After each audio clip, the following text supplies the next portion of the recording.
Hello everyone, and thank you for joining me for this cybersecurity briefing. Cybersecurity and the threat of ransomware are becoming an increasing concern following an increase in targeted attacks on school systems and schools' data. This 40-minute session is non-technical in nature and has been designed to give education professionals an understanding of why the school sector is being targeted by criminals. We will look at ways in which schools can reduce their risks and improve their cybersecurity resilience. I'll also mention some solutions which can assist with recovery from an attack.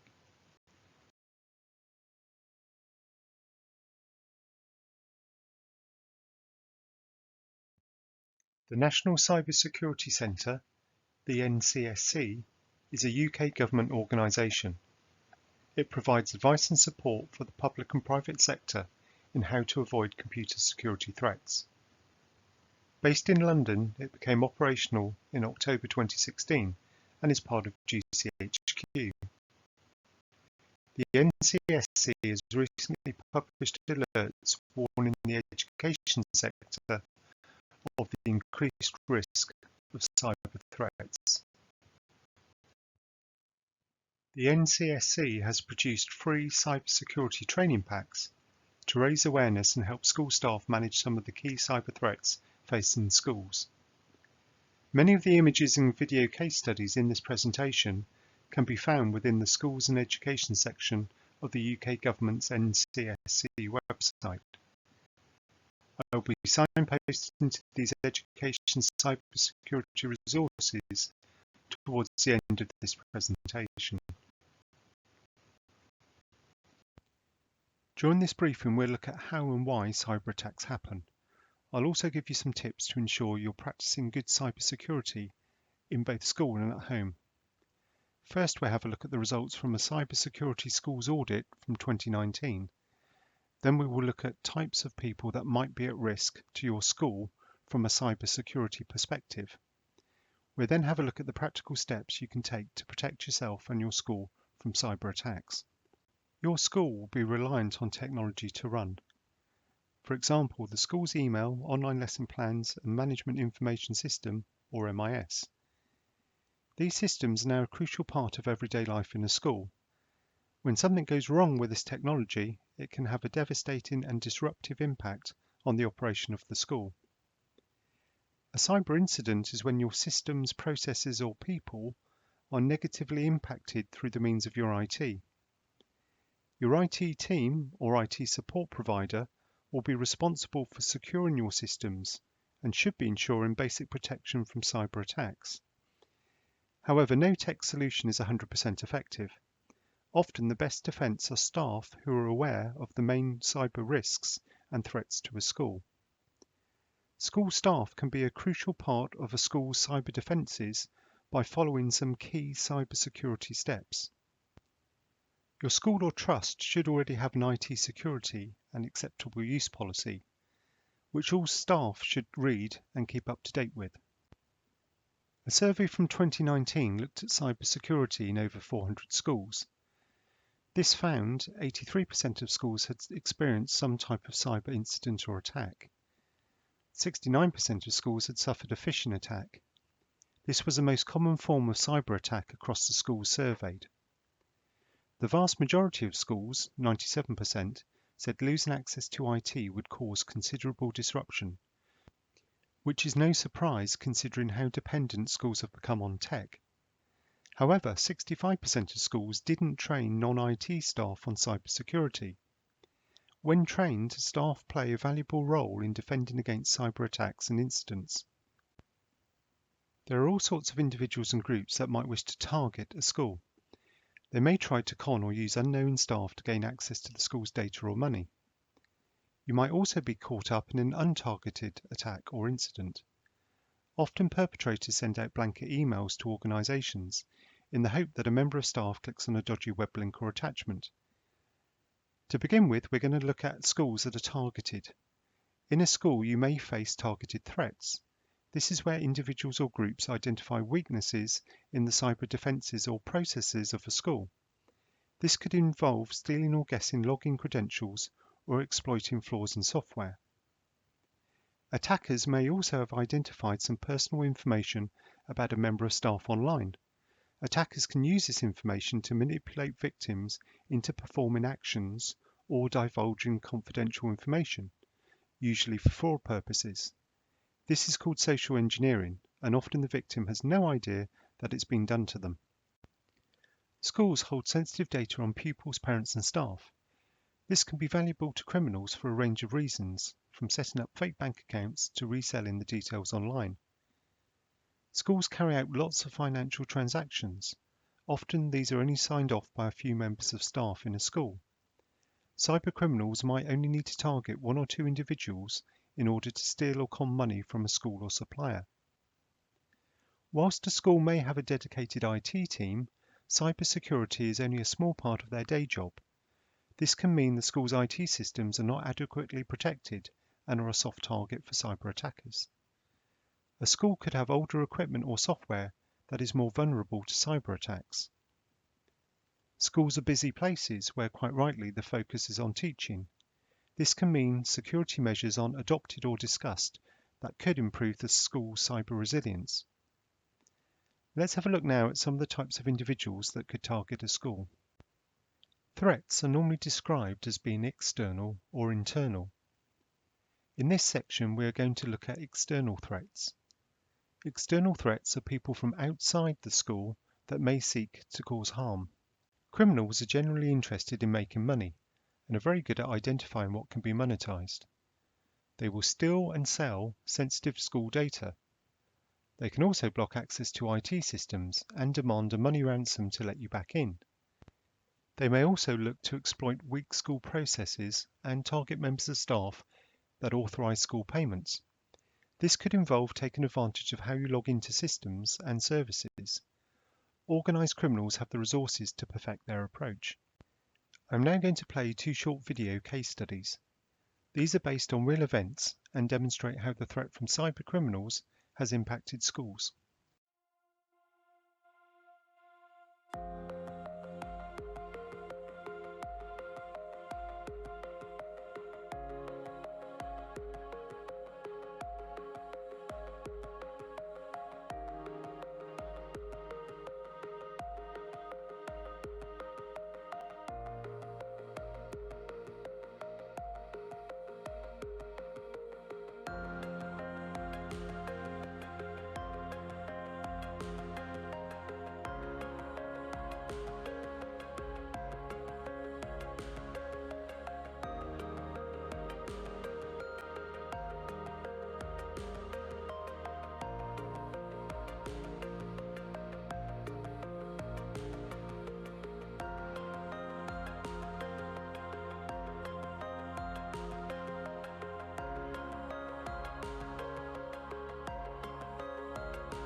As we saw in the previous video, this school had their data encrypted, and this resulted in the school having no access to its computer network and data for several days. The criminals began the scam by phoning the school and pretended to be from the DFE. It's worth noting criminals might pretend to be from any official body in the UK, depending on the school they are targeting.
As we saw in the previous video, this school was targeted by criminals using a phishing technique, as they wanted to steal money from parents at the school. This also led to the criminals using and selling on the parents' personal details for future attacks. This isn't just a problem for independent schools. Nurseries, academies, schools and school suppliers have also fallen victim to this type of cyber fraud. Foreign governments are generally interested in accessing sensitive or valuable information which may give them a strategic or political edge. It's unlikely a foreign government would directly target a school. However, schools can be caught up in untargeted cyber attacks by foreign governments. An example of this was a WannaCry ransomware developed by North Korea, which affected the NHS and other organisations in 2017. The attack was possible because there was a security vulnerability in Windows devices that allowed ransomware to run and spread very easily from one computer to another on the same network. Whilst this ransomware has been attributed to North Korea, it's not believed that they specifically targeted the NHS. We are now going to look at threats originating from inside the school. Whilst it's common to think about the threats that may come from outside, there may also be attempts to access your data or disrupt systems from inside the school. On very rare occasions, it may be a disgruntled employee, or more commonly, an honest mistake from a member of staff. And in a school, you might also have students eager to practice their hacking skills. These days, pupils have access to an abundance of material on the internet that can guide and coach them on computer hacking. There are plenty of tutorials, videos and free tools that they can use to practice their skills. At school, they have access to a fully working network where they may try and practice what they've learnt. It may be that your pupils are just curious and are looking to test their skills with no malicious intent. They may not completely understand the implications of their actions and might do something that seriously impacts the school network.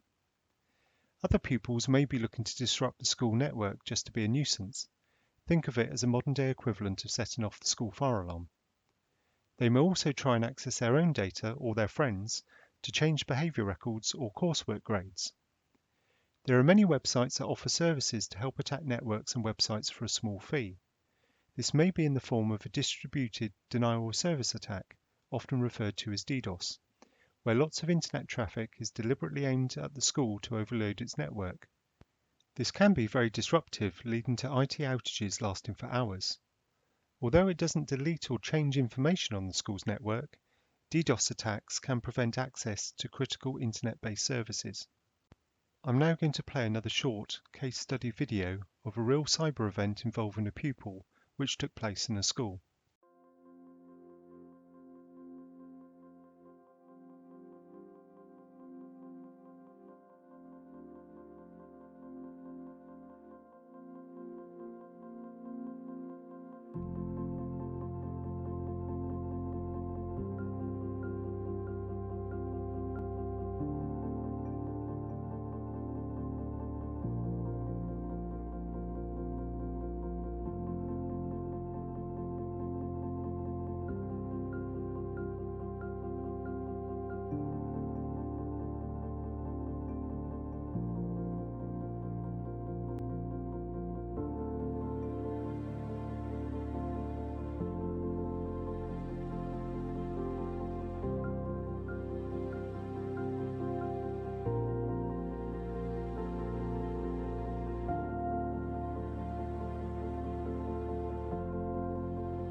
In the previous video, a pupil was able to access the school's MIS system because a teacher left a password for their computer out in the open. The teacher had used the same password for the MIS system and other school IT accounts. The pupil guessed this and accessed the MIS system, which contained thousands of bits of sensitive data on other pupils. This contributed to a major breach of the school's data, and the school had to report the incident to the Information Commissioner's Office. Whilst it's rare, there is a small risk where a disgruntled member of staff might act against the school through its IT networks. The risk of this is low, but it's important you're aware that this can happen. If individual members of staff have increased levels of IT access, they also have the potential to cause increased levels of damage to the school's IT, either accidentally or on purpose. We are going to look at another short video animation. This was a rare but real event involving a member of staff at a school.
Thankfully, these types of incidents are rare, but this case study is a good reminder that there is still a risk from staff, and schools should be aware so they can manage it. A good step from the school in this situation would have been to remove access from the member of staff when they were initially suspended. It's important when staff move on from the school, access to their IT accounts is removed. This is also relevant for temporary members of staff. Accidental cyber incidents by staff or pupils are far more common than malicious attacks. They are the main reason why schools report data breaches to the Information Commissioner's Office. This is not a surprise as staff in schools are very busy, and it's very easy to overlook something when trying to do things in a hurry. It's important to ensure that there is not a fear of reporting by staff because of the threat of repercussions from a school. It is typically easier to fix IT issues and reduce the negative impact they create the earlier they are reported. An accidental cyber incident may involve losing a USB storage device that wasn't encrypted, or accidentally emailing the wrong person with information containing sensitive data. Staff may also feel compelled to respond to school emails on their personal devices. These devices may not be as well protected as your school-issued device.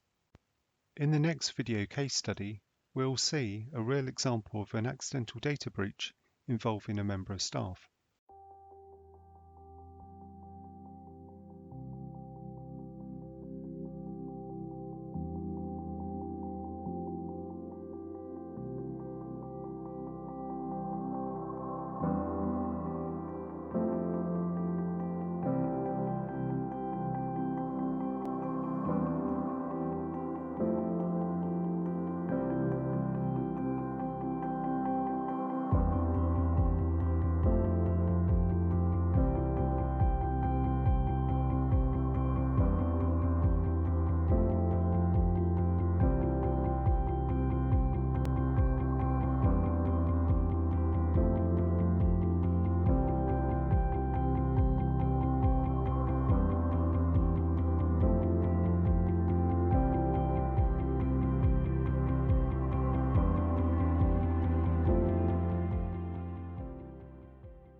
Storing data on a USB stick that has no password or encryption protection can lead to a major data breach if it's lost or stolen. Try to avoid using USB sticks if you can. If you have to use one, it should be encrypted and password protected. Now we understand some of the most common threats and types of cyber incidents facing schools. Let's have a look at how we can defend against them. This section looks at how you might defend yourself from phishing attacks. Phishing is one of the most common types of cyber attack and can be targeted or untargeted. Phishing is where an email appears genuine but it's actually fake. It might try and trick you into revealing sensitive information, or it might contain a link to a malicious website or an attachment which is infected with malware. Some phishing attempts are random, whilst others might be more targeted to you as an individual or to specific organisations like schools. Phishing attempts typically arrive via email, but can also arrive by social media, text message, or phone call. School staff can play a massive role by following some key steps. In this email phishing example, someone is pretending to be Microsoft. The email is telling the school's business manager that they have reached the size limit on their email account. Phishing emails will often compel someone to act. For most people, not being able to send or receive emails is something that would worry them, so they will usually act quickly to help prevent it. The phishing email is prompting the user to click on a link to increase their email capacity. When the user clicks on the dodgy link, they will be taken to a website that looks like a genuine Microsoft web page. Once a user enters their username and password on this web page, the attacker will see these credentials and use them to access the business manager's email account. Once the attacker has gained access, they may steal the school's data or try and use the business manager's email account to phish other user accounts within the school. They might also try to convince a parent, supplier, or another member of staff to transfer money to the attacker's bank account. Cyber attackers can use publicly available information about you and your school to make their targeted phishing attempts look more convincing. This information is often taken from the school's website, social media channels, and professional networking sites, information known as your digital footprint. It's important school staff review the privacy settings on their accounts and think about what they post online. For example, reduce the information available to attackers.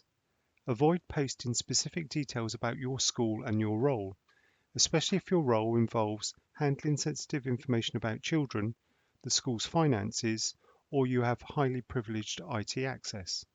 Know the influence techniques. You are less likely to fall for social engineering attack if you know what to look out for. Hallmarks of a phishing attempt include urgency or authority statements that pressure you into acting. Check for poor spelling and grammar is also a good place to start, but this won't apply to all phishing emails. If you have a feeling that something doesn't look quite right, then it probably isn't, and you should ask for help. Know what normal looks like. Cyber attackers using phishing techniques often target certain people and processes in a school. For example, cyber attackers looking to steal money from your school might target someone in the finance team to influence your school's invoice processes. Don't be too embarrassed to ask for help. Many phishing attacks rely on the victim being too embarrassed to ask colleagues for help. For example, if someone contacts you claiming to have compromising or personal material about you, don't be afraid to raise it with your IT team or manager. Phishing emails might also try and confuse you with technical terms and ask you to pay a ransom for their silence.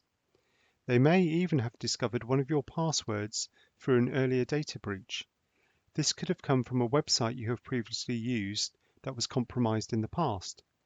This means the cybercriminal might already have your email address and password you use for that website account.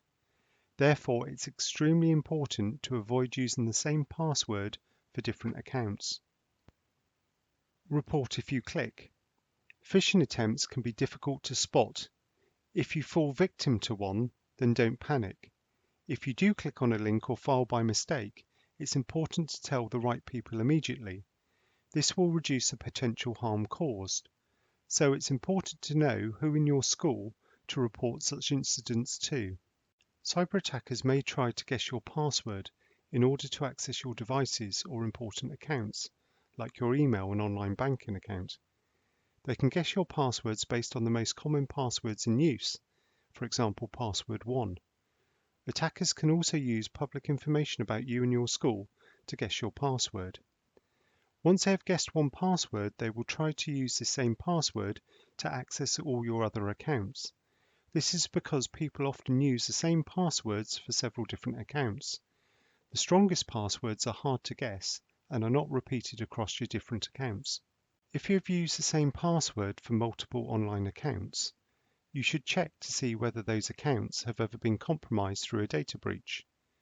You can visit the site www.haveibeenpwned.com, which is pronounced pwned, to find out if your email addresses have ever been involved in a data breach and whether your passwords for that account were exposed.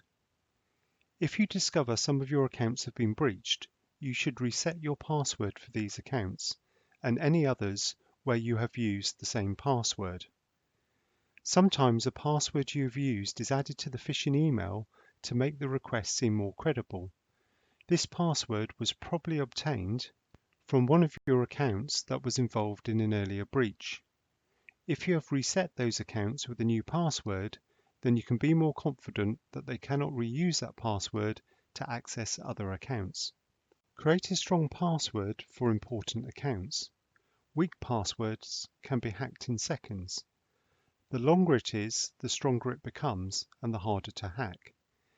Make passwords strong by using a sentence of 3 random words. You can make it even stronger with special characters. So, Flamingo Head Man could be 42 at Flamingo Head Man. Starting with your most important accounts, such as banking, email, and social media, replace your old passwords with new ones by stringing 3 random words together. Use a separate password for your work and personal accounts. You are likely to have loads of online accounts. If one of those accounts gets compromised, you don't want the attacker to have your school password, so make sure your domestic and work passwords are different. Try not to use your school email address for personal websites or applications, and use a separate unique password for your email accounts, as you will often use that email address to reset other passwords. Where available, switch on two-factor authentication for important accounts. Two-factor authentication, or 2FA, is normally a free security feature that gives you an extra layer of protection online and stops cyber criminals getting into your accounts, even if they have your password. It reduces the risk by asking you to provide a second factor, such as getting a text or code when you log in, to double check you are who you say you are. Check if the online services and apps you use offer 2FA. If they do, turn it on and begin setting it up with accounts you care most about, such as banking, email, and social media. For your school accounts, this may be enabled by your IT team or provider. Due to safeguarding, many school staff and students will not have access to personal smartphones in the classroom. However, many systems can be configured so that two-factor authentication is always enforced when a staff member is accessing the system outside of school premises. Store passwords securely. Using the same password all over the internet for your accounts makes you vulnerable. For example, if that one password is stolen, all your accounts can be accessed. It's good practice to use different passwords for the accounts you care about most. Remembering lots of passwords can be difficult, but if you save them using a secure password manager, you don't have to. Online service providers are constantly updating their software to keep your sensitive personal data secure. If you do need to write a password down, make sure you lock it away in a secure place. In this section, we will look at how you can protect both your school and personal devices. Whilst the device that you use for school is likely to be managed and protected by the IT department, there are some things you can do to ensure that your devices stay safe and secure. You might also access school data on your own devices, or use external devices to store that data on. It's equally important that you keep those devices secure, as any cyber incident on them could impact on the cybersecurity of you and your school. Make sure that you are complying with your school's IT security policies if you are using your own devices or external storage. Do not ignore updates. The IT devices you use will undoubtedly use software and apps. Software and apps will have flaws, some of which can be exploited, leading to security problems. When flaws are discovered, the manufacturer will normally fix them and send the fix out as a patch or part of an update. Attackers try to take advantage of those flaws when they find out about them. This can happen before your school has had a chance to apply the fix. Your school may manage updates for you. In some cases, this means updates are applied automatically, but sometimes you may be prompted to install the update, which you should do. Sometimes the updates are scheduled to update at night. This is perfectly fine. The few minutes it takes to update could save you time and trouble in the long run, and will reduce the risk of you or your school becoming a victim of a cyber attack. If you see error messages or you believe software or apps aren't updating as you would expect, then contact your IT support. Only download software and apps from official app stores. Your organisation is likely to control the software or apps that can be installed on school devices. Devices may already come installed with software or apps, or you might be given access to an improved store of software that you can use. If it's your personal device, or you control what apps and software you install, it's best to only use official app stores like Google Play or Apple App Store. These apps are checked to provide a certain level of protection from viruses that might cause harm. You should avoid downloading third-party apps from unknown websites or vendors. You should also be aware of what data your apps may be accessing. If you find out apps are accessing your school data, then you should ensure that this is absolutely necessary and within your school's data protection policy by carefully reading the permissions information when installing the application. GDPR might accidentally be breached if you do not check. Physically protect your device. Cyber attackers may try to physically exploit your device to access your sensitive information or accounts. For example, if it's left unlocked, lost or stolen. Always secure your device with a screen lock. A screen lock can be a PIN, password, biometric, fingerprint or Face ID, or pattern. Pick any one of those security controls. Some are more secure than others, but it's important you choose one that works for you. If you are storing sensitive information on your device, then you should also make sure it's encrypted and backed up. Speak to your IT department if you're unsure if your device is sufficiently protected. If your device is compromised by a cyber criminal, your sensitive personal data can be lost, damaged or stolen. Keep a copy of all your important information by backing it up to the cloud or somewhere offline. You can choose to back up all your data or only information that's important to you. Only use IT-issued encrypted USB storage. Using USB storage that has not been scanned for malware could lead to your device being infected. Beware of free giveaways, as these could have malware already on them and may infect your devices. Any data stored on USB storage devices should be encrypted so that the data cannot be accessed if the device is lost. It's important that everyone feels comfortable speaking out if they feel that something isn't right. By calling it out at the right time, you could prevent something that may seem irrelevant at first turning into a critical cyber incident. So if in doubt, call it out. Report any suspicious activity. Cyber attacks can be difficult to spot and you cannot be expected to identify them all of the time. Don't hesitate to ask for further guidance or support when something feels suspicious, unexpected or unusual. Report as soon as possible. The sooner you report, the quicker it can be resolved and the less damage it will cause. Don't assume that someone else will do it. Even if you suspect you've accidentally done something to contribute to the harm, like clicking on a dodgy link, please still report what's happened. Everyone makes mistakes. It's important to report them as early as possible. Don't be afraid to challenge. Security that doesn't work for staff doesn't work. Don't be afraid to flag up policies or processes that make your job difficult. Hopefully you'll now understand some of the main threats and types of cyber incident that you or your school might experience. Also, you will have a good idea on how to protect yourself against those kinds of attacks. Here is a quick summary of the key points and things you should do as soon as possible. Review the privacy settings for your social media, professional networking sites, and app accounts. Know who to report any unusual activity to. If you're not sure, ask your line manager or IT department. Check your device is set to receive updates automatically.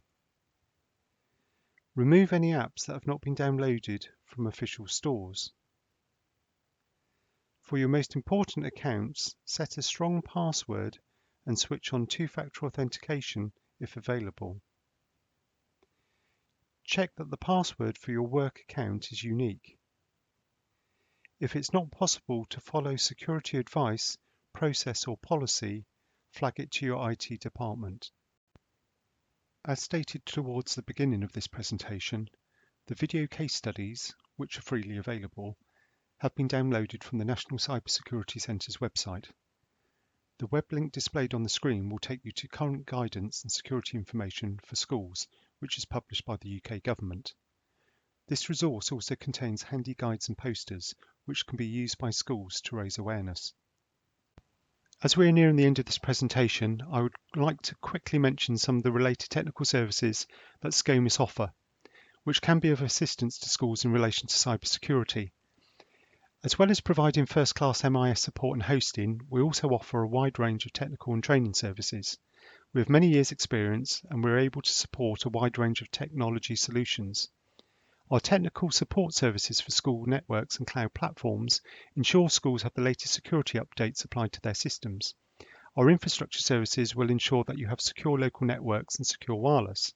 Our device procurement services assist with the procurement of virus-proof devices such as Chromebooks.